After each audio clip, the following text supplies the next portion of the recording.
The calm before the storm. On a warm summer afternoon, the small town of Maplewood was alive with the sounds of laughter and the chirping of birds. Children played tag in the park while their parents lounged on benches, enjoying the sunshine. Near the center of the park stood a modest ice cream stand, its pastel colors and cheerful signage drawing a steady stream of families. Behind the counter was Sarah Thompson, a silver-haired woman with a gentle smile that radiated kindness. Her hands, steady despite her age, scooped vibrant swirls of ice cream into cones and cups, delivering sweetness to anyone who approached. To the casual observer, Sarah was a beloved fixture of the community, a grandmotherly figure spreading joy one scoop at a time. But beneath her serene exterior lay a past shrouded in secrecy, a life she had left behind long ago.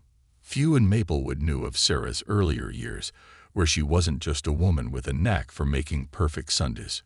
Sarah had once been a renowned self-defense instructor, a trainer for elite forces. Her hands, now serving desserts, had once disarmed combatants and executed techniques with lethal precision.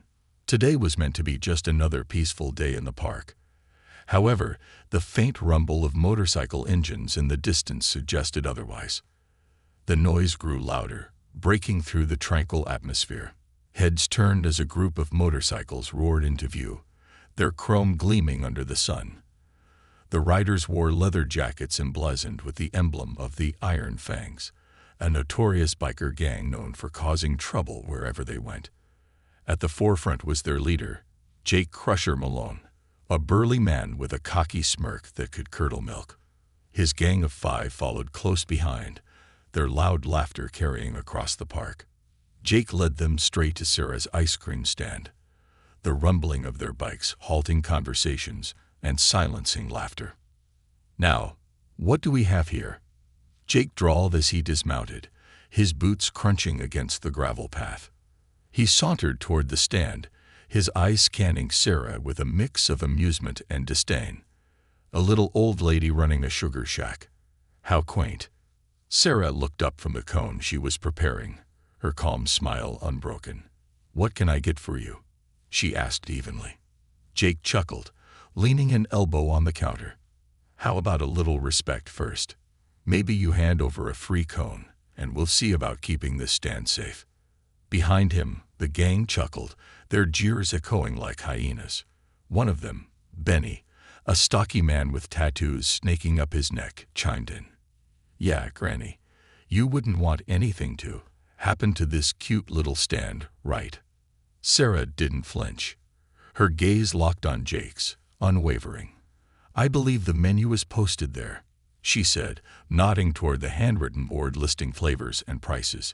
"If you'd like ice cream, I'd be happy to serve you."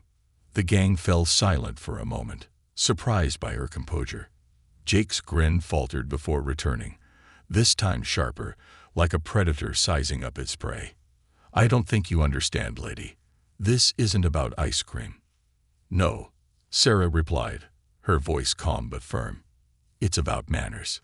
The subtle rebuke hung in the air, drawing quiet gasps from nearby onlookers. Jake straightened, his smirk replaced by a sneer. "You've got guts, I'll give you that," he said, stepping closer.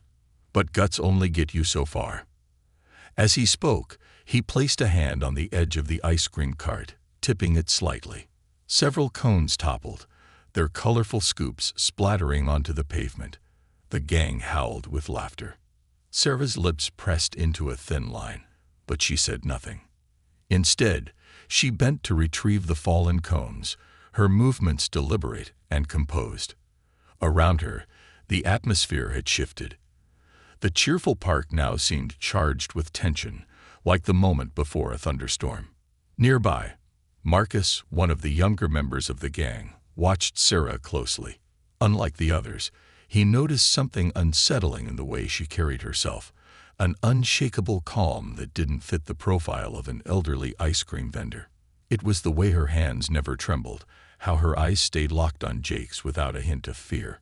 Marcus had seen that kind of confidence before, in sparring matches and street fights. It unnerved him. "Jake," he said quietly, nudging the leader's arm, "maybe we should leave it alone. She's just some old lady. Jake shot him a glare. What's the matter, Marcus? You scared of a granny? No, Marcus muttered, but he couldn't shake the feeling that they were making a mistake. As Sarah straightened, she fixed Jake with a look that seemed to pierce through him. It's a shame, she said softly. You've ruined perfectly good ice cream. Jake's smirk returned. Oh, I'm just getting started. He reached for the card again, but this time, Sarah's hand shot out with surprising speed, gripping his wrist. The movement was so fast and precise that Jake froze, his eyes widening. For a moment, the park seemed to hold its breath. You've made your point, Sarah said, her voice steady and unyielding. Now leave. Jake wrenched his arm free, but not without effort. His bravado faltered as he stepped back, rubbing his wrist. You've got guts, he muttered, his tone lacking the confidence it had moments ago. He turned to his gang. Let's go. Benny frowned. What? You're letting her get away with that? Jake shot him a warning look. I said, let's go. Reluctantly, the gang mounted their bikes, the engines growling as they revved to life. Jake spared one last glance at Sarah before leading them out of the park, leaving a trail of unease in their wake. As the sound of motorcycles faded, Sarah returned to her work, wiping the counter and serving the next customer as though nothing had happened. But those who had witnessed the encounter saw her differently now. There was something in her quiet strength that hinted at a deeper story, one that wasn't over yet. In the distance, Jake's gang regrouped at a roadside diner, their bruised egos fueling their anger. We can't let her get away with that, Benny growled. She's just some old lady. Jake remained silent, staring at his wrist where Sarah had grabbed him. His mind raced, replaying the moment. She hadn't just grabbed him. She'd controlled him, effortlessly. It wasn't natural. It wasn't normal. She's not just some old lady, Jake muttered finally, a hint of uncertainty creeping into his voice. Benny frowned. What are you talking about? Jake didn't answer. Instead, he revved his bike's engine and shot Benny a dark look. We're going back. Tonight. The gang nodded, their loyalty unquestioning. But Marcus hesitated. Something in his gut told him this wasn't a fight they could win. Back at the park, Sarah stood beneath the shade of a tree, her eyes scanning the horizon. She knew they would return. They always did. And when they did, she would be ready. The storm brews. The day gave way to twilight, the sun dipping below the horizon and painting the sky with streaks of orange and purple. The park was quieter now, save for the chirping of crickets and the occasional rustle of leaves in the evening breeze.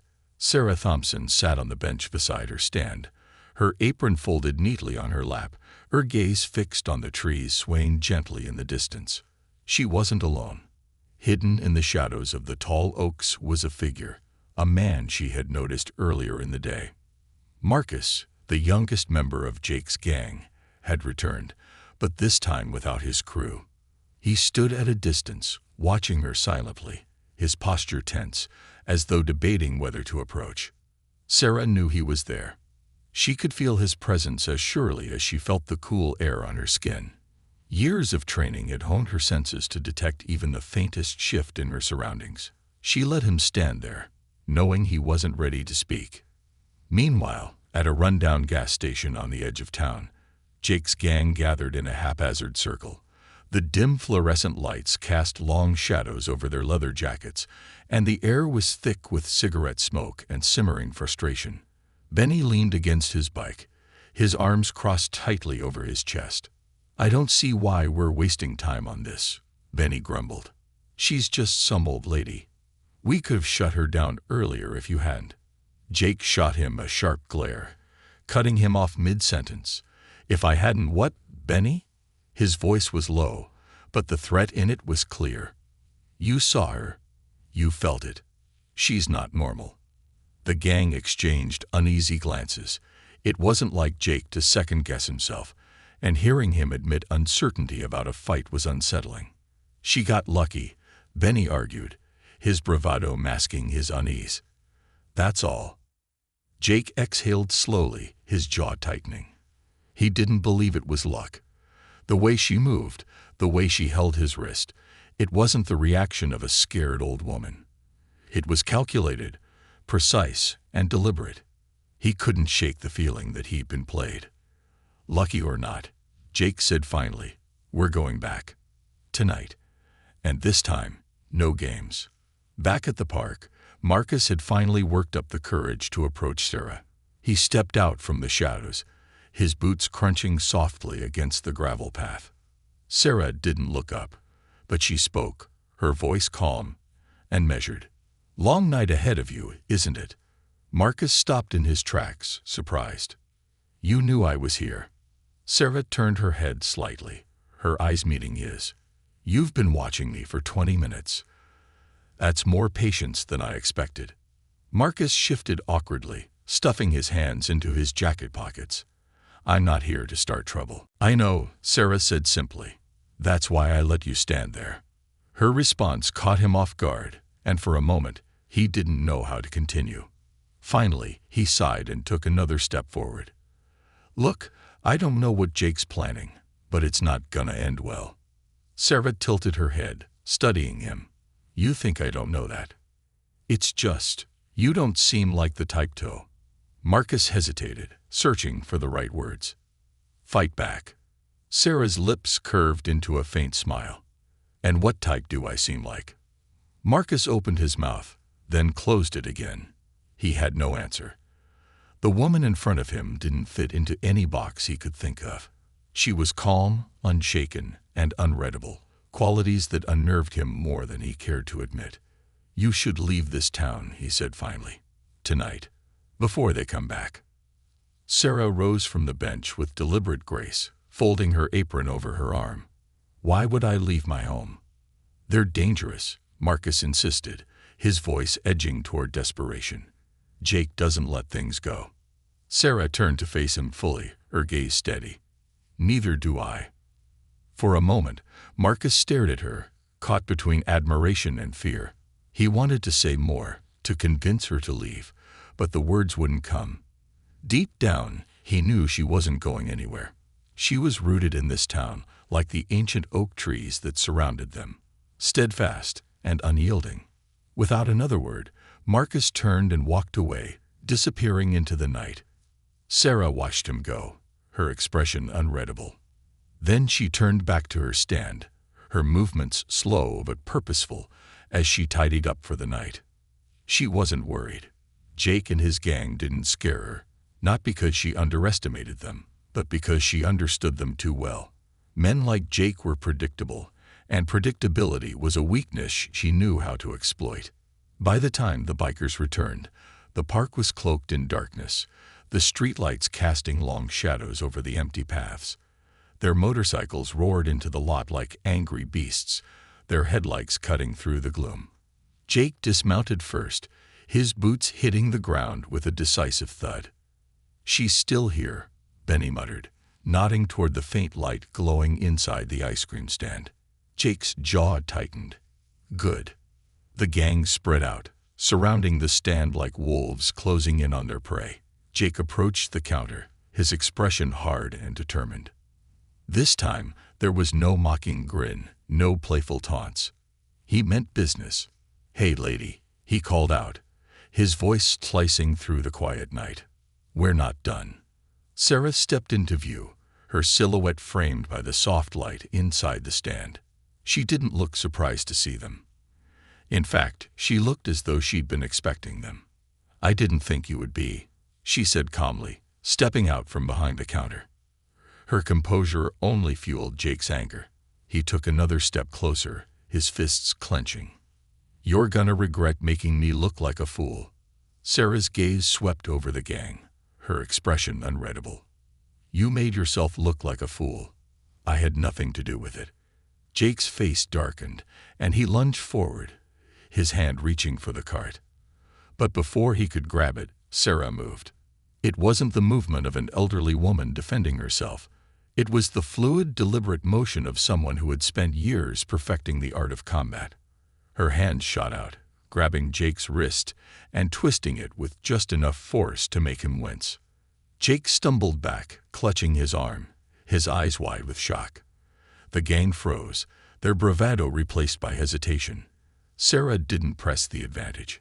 She simply stood there, her posture relaxed, her eyes steady.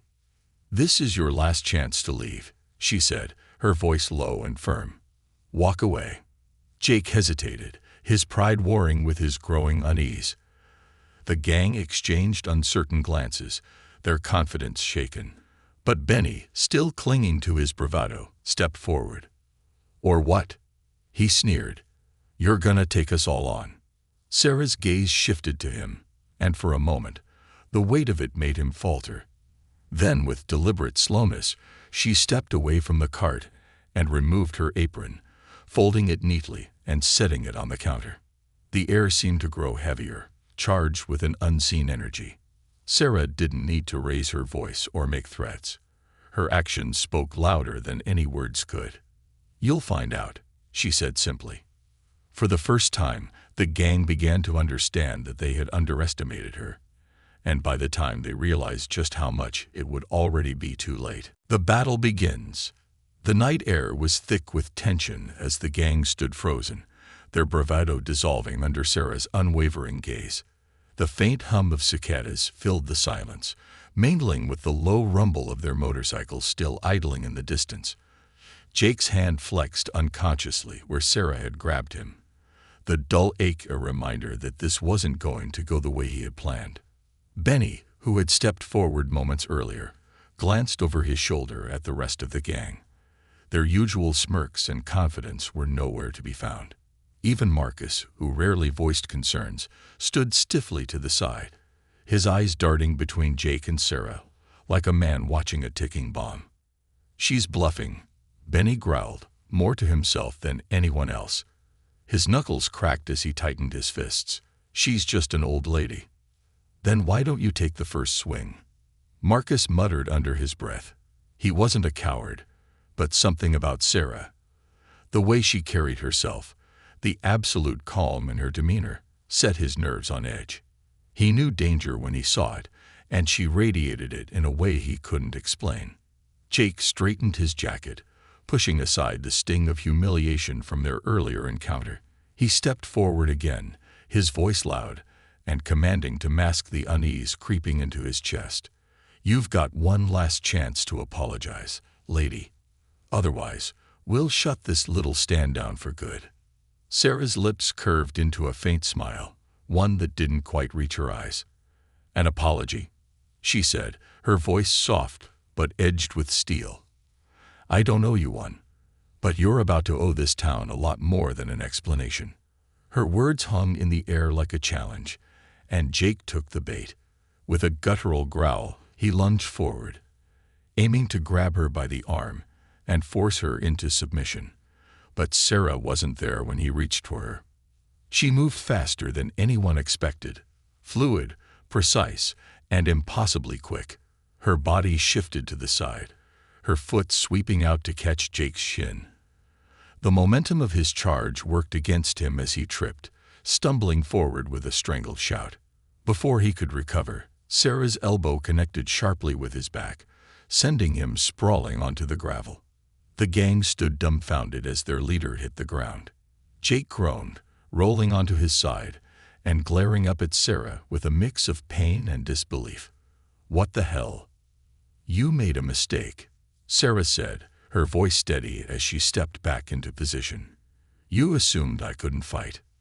Benny, no longer content to watch, charged at her like a bull, his large frame barreling forward.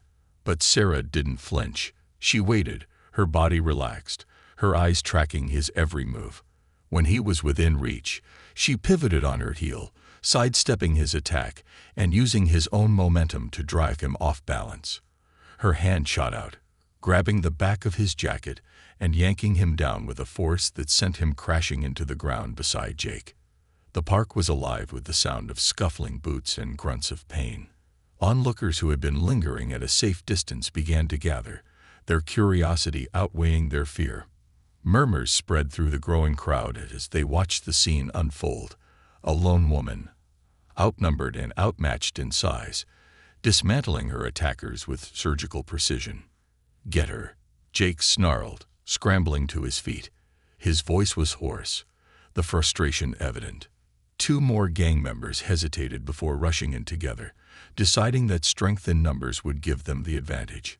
Sarah's movements were almost elegant as she stepped into their path, her arms deflecting their wild swings with calculated precision. A quick jab to the ribs sent one staggering back, while a sharp kick to the knee dropped the other to the ground, clutching his leg in pain. Marcus, the last man standing, stayed rooted in place, his hands clenched into fists, but he made no move to attack. The scene before him was surreal, like something out of a movie. He'd seen fights before, street brawls, bar scuffles, but this was different. Sarah wasn't fighting out of anger or desperation. She was controlled, deliberate, and terrifyingly efficient. "Marcus," Jake barked, his face red with fury. "What the hell are you doing? Help us." Marcus didn't respond. His instincts were screaming at him to back away, to leave and never look back. But he couldn't tear his eyes away from Sarah, who now stood in the center of the chaos she had created, her posture calm and unshaken. "You don't want to do this," Sarah said, her gaze locking onto Marcus. There was no malice in her tone, only a quiet warning. "Walk away while you still can." For a moment, Marcus considered it, but the weight of loyalty to his gang and the fear of Jake's wrath held him in place. With a resigned sigh, he stepped forward, his fists raised. Sarah shifted her stance slightly, her eyes never leaving Marcus. She recognized the hesitation in his movements, the reluctance in his posture. He wasn't like the others. He wasn't fighting because he wanted to, but because he felt he had no choice. When Marcus threw his first punch, it was slower and less confident than the others. Sarah caught his wrist with ease, twisting it just enough to force him to drop his guard without causing unnecessary pain. With a quick motion, she stepped behind him, using his momentum to guide him to the ground. "You're not like them," she said quietly, her voice just loud enough for him to hear. "Don't let them drag you down." Marcus didn't resist. He lay on the ground, breathing heavily, as her words sank in. For the first time, he felt a flicker of something he hadn't expected: respect. Jake, seeing his gang sprawled around him, let out a roar of frustration. "This isn't over," he shouted, backing toward his bike. "You'll regret this, old lady. I'll make sure of it." Sarah didn't move as he mounted his motorcycle, his threats echoing in the still night. The rest of the gang followed suit, limping and groaning as they retreated. Marcus was the last to leave, casting one final glance at Sarah before climbing onto his bike. As the roar of engines faded into the distance, Sarah turned to the crowd that had gathered. She smoothed her apron, her expression softening into the familiar warmth they knew. "I'm sorry for the commotion," she said, her voice gentle. "The stand will reopen tomorrow as usual." The crowd didn't disperse immediately.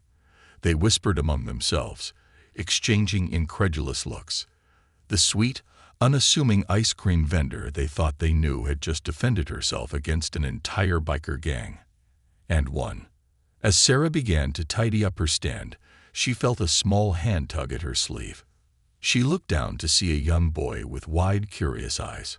"Are you a superhero?" he asked, his voice barely above a whisper. Sarah smiled, patting his head. "No, sweetheart. Just someone who doesn't like bullies." But as she turned back to her stand, a shadow passed over her face. She knew tonight wasn't the end. Jake would return, angrier and more dangerous than before. And when he did, she would be ready. The bikers' return. The following morning, Maplewood returned to its peaceful routine. The town square bustled with locals shopping for fresh produce. Children played in the park, and birds sang melodies that blended with the hum of life. Yet beneath the calm surface, whispers of the previous night's altercation spread like wildfire. The ice cream vendor, Sarah Thompson, had done the unthinkable. She had stood her ground against Jake Crusher Malone and his gang of bikers. Sarah, as always, was back at her stand. The cart gleamed in the sunlight, as if to erase the chaos of the night before. She served customers with her usual warm smile, but those who looked closer noticed something different. There was a new resolve in her posture, a quiet strength that hinted she was prepared for what was to come. Miles away, at an abandoned warehouse on the outskirts of town, Jake paced furiously. The dim interior was lit by flickering fluorescent lights, casting eerie shadows on the gang members slumped against crates and leaning on their bikes. Most of them nursed bruises and sore limbs, their expressions a mix of anger and humiliation. "She made fools of us," Jake growled, slamming his fist onto a metal table. "An old lady? How does that even happen?" Benny, his face still swollen from a hard landing the night before, muttered, "She's not normal, Jake. That wasn't just luck." "No kidding," Jake snapped, glaring at him. "But she's not invincible. No one is." The gang exchanged uneasy glances. Their leader's fiery determination was clear, but none of them were eager to face Sarah again. Marcus, standing silently in the corner, watched the scene unfold. He hadn't said a word since they'd returned, but his mind was racing. "She's dangerous, Jake," Marcus said finally, his voice steady but firm. "We need to let it go." Jake whipped around, his eyes blazing. "Let it go? You think I'm going to let her humiliate us and just walk away? What kind of leader do you think I am?" "A smart one," Marcus shot back. "She's not just some ice cream vendor. She's trained, Jake. You saw it. We all saw it." Jake sneered, stepping closer. "What's the matter, Marcus? Scared of a little old lady?" Marcus held his ground. "I'm scared of what happens when you don't know when to back down." Jake ignored him, turning back to the gang. "We're going back tonight. All of us. And this time, we're not playing around." The gang murmured their reluctant agreement, but Marcus's warning lingered in the air. Jake's pride wouldn't let him back down, and his desperation to prove himself blinded him to the danger ahead. That evening, as the sun dipped below the horizon, Sarah prepared her stand for another night. The day had been busy, with more visitors than usual. Curiosity had drawn people who wanted to catch a glimpse of the woman who had bested the Iron Fangs. As she cleaned the counter, a familiar figure approached. Marcus, hands shoved into his jacket pockets, stopped a few feet away. He looked around, as if making sure no one was watching, before stepping closer. "They're coming back," he said quietly. "Tonight. And they're not just looking to scare you." Sarah didn't stop what she was doing. "I figured as much." "You should leave," Marcus urged, his voice filled with genuine concern. "This isn't about pride anymore. Jake's out for blood." Sarah paused, turning to face him. Her eyes held the same calm intensity as the night before. "And if I leave, what does that teach them? That they can intimidate anyone they want?" "It's not about teaching them," Marcus said, his frustration mounting. "It's about staying alive." Sarah smiled faintly. "You'd be surprised how good I am at that." Marcus shook his head, exhaling sharply. "You're crazy, you know that." "Maybe," she admitted, "but I appreciate the warning." Marcus hesitated, torn between loyalty to his gang and the uneasy respect he felt for Sarah. Finally, he sighed. "At least be ready." Sarah watched him walk away, her expression thoughtful. She didn't need his warning to know what was coming, but his concern touched something in her, a reminder that even in the darkest places, there was light to be found. By nightfall, the park was quiet, the laughter of children replaced by the soft rustle of leaves in the breeze. Sarah stood by her cart, her apron folded neatly on the counter. She didn't need to wait long. The growl of motorcycles shattered the silence, headlights cutting through the darkness as the gang rolled in. This time, there were more of them. Jake had called reinforcements, bringing in bikers from neighboring towns. They dismounted, forming a semicircle around her stand. Jake stepped forward, his expression hard and unforgiving. "Last chance, lady. Close up shop and get out of town." Sarah didn't flinch. "You know I can't do that." Jake's lips curled into a cruel smile. Then you'll regret it. With a signal from Jake, two of the bikers lunged forward, but Sarah was ready. She sidestepped the first, her arm shooting out to block his swing, and used his momentum to flip him onto the ground. The second hesitated, caught off guard, and Sarah capitalized on his hesitation with a swift kick that sent him sprawling. The gang surged forward, but Sarah moved like a shadow, her years of training coming to life in every calculated strike and movement. She used her surroundings to her advantage, knocking one biker off balance with the edge of her cart and sending another stumbling with a well-placed kick to a loose patch of gravel. Jake watched, his fury growing with every defeat. Enough, he bellowed, drawing a knife from his belt. He charged at Sarah, the blade glinting in the dim light. Sarah didn't retreat. As Jake swung the knife, she stepped into his path, her hand grabbing his wrist and twisting sharply. The knife clattered to the ground as Jake let out a cry of pain. In one fluid motion, Sarah disarmed him completely, sending him crashing to the ground. The park fell silent except for Jake's ragged breathing. The rest of the gang froze, their confidence shattered. Marcus, who had stayed at the edge of the chaos, stepped forward, his expression a mix of awe and disbelief. "You've had your fun," Sarah said, her voice calm but commanding. "Now leave." Jake struggled to his feet, his face pale. He opened his mouth to argue, but the words wouldn't come. Finally, he turned to his gang. "Let's go." One by one, they mounted their bikes, their humiliation evident in their silence. Marcus lingered for a moment, meeting Sarah's gaze. He nodded once, a silent acknowledgement, before following the others. As the sound of motorcycles faded, Sarah stood alone in the park, the cool night air wrapping around her. She looked at the mess around her, the toppled cart, the scattered debris, and sighed. It wasn't the first time she'd fought for her peace, and it likely wouldn't be the last. But as she began to clean up, she felt a quiet sense of triumph. She had faced down the storm and come out unscathed. And for the first time in years, she felt like herself again. The aftermath and the real threat. The morning after the confrontation, Maplewood hummed with a strange energy. News of the previous night's fight had spread like wildfire, turning the peaceful town into a hive of gossip.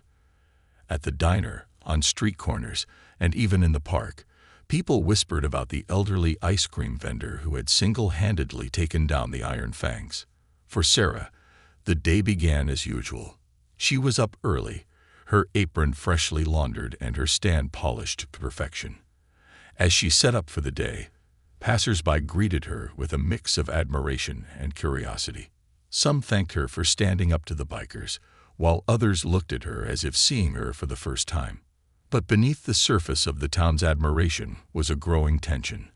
While the gang had been humiliated and driven off, no one believed it was over. The Iron Fangs were notorious for their grudges, and everyone knew Jake wasn't the type to back down. Miles away, in a desolate clubhouse deep in the woods, Jake seethed. His knuckles were raw from punching the wall, and the gang sat in uncomfortable silence as he paced back and forth like a caged animal. The reinforcements he had called in the previous night had already left, muttering about how they hadn't signed up for suicide missions. "We can't let her win," Jake growled, his voice low and venomous. "We go back, and this time, we finish it." Benny, who still sported a swollen cheek from Sarah's kick, winced. "You sure about that? She's not normal. Whatever she is, she's dangerous." Jake rounded on him, his eyes blazing. "You scared, Benny. You want to tuck your tail and run." "It's not about being scared," Marcus said, speaking up for the first time. "It's about being smart. She's not some old lady. She's trained. We're out of our league." Jake sneered. "You think I don't know that? You think I didn't see what she did to us? But if we let this go, we'll be the laughingstock of every gang in the region." "Maybe it's time to rethink what we're doing," Marcus countered. "Is your pride worth getting us all killed?" The room fell silent. Jake's jaw tightening as he stared at Marcus. Finally, he let out a bitter laugh. "You don't get it, do you? It's not just about me. She's made all of us look weak. And if we don't show her who's in charge, no one will respect us again." Meanwhile, Sarah was approached by Sheriff Mills, the town's elderly but sharp lawman. He had been a fixture in Maplewood for decades and had seen his fair share of trouble. Still, even he hadn't expected the quiet ice cream vendor to be the center of such a storm. "Morning, Sarah," he said, tipping his hat as he approached her stand. "Morning, Sheriff," Sarah replied with a smile, handing a cone to a little girl before turning to him. "What can I do for you?" The sheriff glanced around, making sure no one was within earshot. "You know they're coming back, don't you?" Sarah nodded, her expression calm. "I figured as much." "Do you need protection?" he asked, his voice tinged with concern. "I can post a deputy here, or maybe you should take a break, close up for a while." "I appreciate the offer," Sarah said gently, "but I can handle myself." The sheriff sighed, his weathered face etched with worry. "You're a tough one, Sarah, but these boys, they're dangerous. They don't take kindly to being shown up." "I know," Sarah said, her voice steady, "but I won't let them scare me into leaving. This is my home." Mills studied her for a long moment, then nodded. "Just promise me you'll be careful." "I always am," she replied with a small smile. That night, the park was eerily quiet. The usual sounds of crickets and rustling leaves seemed muted, as if the world was holding its breath. Sarah sat at her stand, her posture relaxed, but her senses sharp. She knew they would come, and she was ready. The first sign was the low rumble of engines in the distance. This time, it wasn't just the gang. Jake had called in reinforcements again, but these weren't just bikers. They were enforcers, hardened men who thrived on intimidation and violence. The motorcycles roared into the park, their headlights cutting through the darkness like searchlights. Jake dismounted first, his expression cold and determined. Behind him, a dozen men followed, their sheer presence amplifying the tension. Sarah stood, her apron still tied neatly around her waist. She didn't move as they surrounded her stand, their shadows looming over her like a pack of wolves. "You've had your fun," Jake said, his voice low and menacing. "But this ends tonight." Sarah's eyes swept over the group, noting their stances, their weapons, and their confidence. "You sure you want to do this?" she asked, her tone calm but firm. "You're walking into a fight you can't win." Jake's lip curled into a sneer. "We'll see about that." The first attack came from one of the enforcers, a massive man with arms like tree trunks. He charged at Sarah, his fists swinging with brute force. But Sarah was faster. She sidestepped his punch, her movements almost effortless, and delivered a swift strike to his ribs. The man staggered, clutching his side as he gasped for air. The next two came at her together, but Sarah moved like water, her body flowing between them as she deflected their blows. A sharp kick sent one tumbling to the ground, while a precise elbow strike dropped the other. The fight escalated, the park echoing with the sounds of grunts, crashes, and the occasional gasp from the growing crowd of onlookers. Despite the numbers against her, Sarah held her ground, her years of training turning the chaos into a calculated dance. Marcus stood on the edge of the fray, watching in awe and disbelief. He had seen fights before, but nothing like this. Sarah wasn't just defending herself. She was controlling the battlefield, turning every attack into an opportunity. Jake, furious and desperate, grabbed a lead pipe from one of the bikes and charged at Sarah. She dodged his swing, her movements precise and measured, and grabbed his wrist with one hand. With a swift twist, she disarmed him, the pipe clattering to the ground. "It's over, Jake," she said, her voice calm but unyielding. "Walk away." But Jake wasn't ready to admit defeat. He lunged at her again, his rage blinding him to the inevitability of his loss. Sarah stepped aside, her foot sweeping out to trip him. He fell hard, landing flat on his back with a groan. The remaining enforcers hesitated, their confidence shattered. One by one, they began to retreat, dragging their injured comrades with them. Jake, lying on the ground, glared up at Sarah, his pride in tatters. "You'll regret this," he spat. Sarah looked down at him, her expression unreadable. "No, Jake, you will." As the gang and their reinforcements slunk away into the night, the park fell silent once more. Sarah stood in the center of the chaos, her breathing steady, her gaze unshaken. The onlookers who had watched the fight unfold erupted into applause, their admiration ringing through the night. But Sarah didn't smile. She knew this wasn't the end. Jake's defeat might have bought her some peace, but it had also painted a target on her back. As she began to clean up the mess, her mind was already turning to what might come next. She had faced storms before, and she would face them again. But for now, she was content to stand her ground and protect the peace she had fought so hard to build. The legacy revealed. The dust had barely settled on the park as the town of Maplewood began to buzz with the aftermath of Sarah's latest confrontation. Stories of her stand against Jake and his reinforcements spread far and wide. Sarah Thompson, the quiet ice cream vendor, was now a legend in her own right. But for Sarah, this newfound attention was both a blessing and a curse. The next morning, as she prepared her stand for the day, Sheriff Mills arrived with an air of quiet urgency.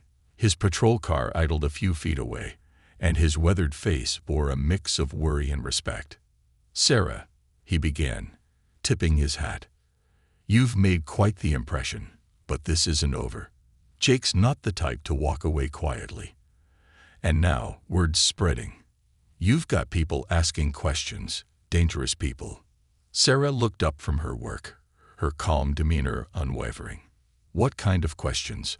"The kind that digs into your past," the sheriff said, lowering his voice.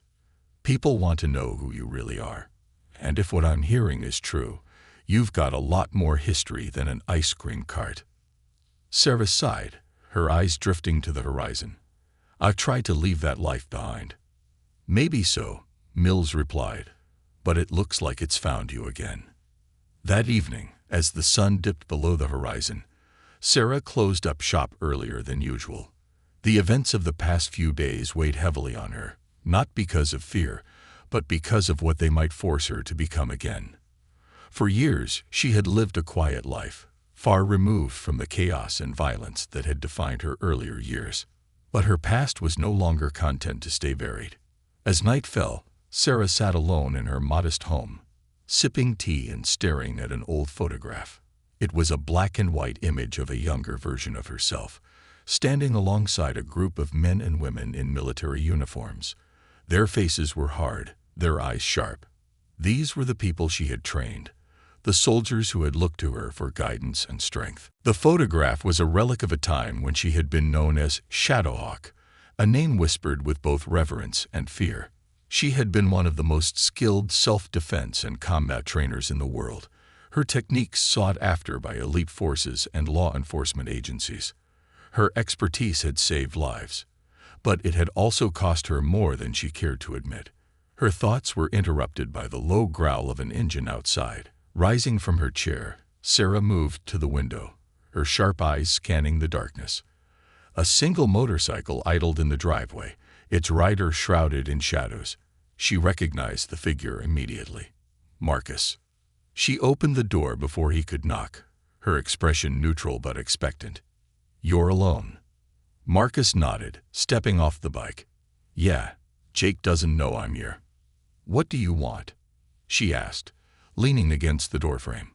"To talk," Marcus said, his voice steady but tinged with hesitation. "I'm not here to fight. I need to know who you are." Sarah studied him for a long moment before stepping aside. "Come in." Inside, Marcus took a seat at the small kitchen table, his eyes darting around the room. It was simple, unassuming, and utterly unlike the woman he had seen in action. Sarah placed a cup of tea in front of him before sitting down across from him. "You've been watching me," she said, breaking the silence. "Why?" Marcus hesitated, then leaned forward. "Because I've never seen anything like what you did. Not just to us, but to the reinforcements Jake brought in. Those guys aren't amateurs, but you took them apart like it was nothing. Who are you really? Sarah's gaze didn't waver. I'm someone who's made a lot of mistakes, someone who decided a long time ago to leave that life behind. Marcus frowned. What life? She sighed, leaning back in her chair. I was a trainer. Not just for soldiers, but for anyone who needed to learn how to survive. I taught people how to fight, how to think, how to win. But the things I taught were used for more than survival. They were used for violence, for destruction, and I couldn't live with that anymore. Marcus absorbed her words, his brow furrowed. So you walked away. Just like that. Not just like that, Sarah said quietly. Walking away isn't easy when people depend on you. But I did what I had to do to find peace. And now, Marcus pressed. You think Jake's gonna let you keep that peace? Sarah's lips pressed into a thin line. Jake's not the problem anymore. It's who he's bringing with him. Marcus stiffened. What do you mean? Word spreads, Sarah said. And in my line of work, there are always people looking for a challenge. For revenge. Jake's humiliation has put a target on my back, and it won't stop with him. Marcus leaned forward, his voice low. Then why stay? You could leave, disappear before it gets worse. Sarah met his gaze. Because running doesn't solve anything. If I leave, they'll just find someone else to bully. Someone who can't fight back. I won't let that happen. Her words struck a chord in Marcus. He thought of the years he had spent with Jake, the things he had done out of loyalty and fear. And for the first time, he wondered if there was a way out. Their conversation was cut short by the distant sound of engines, multiple this time, louder and closer than before. Marcus's head snapped toward the window, his heart sinking. They're here.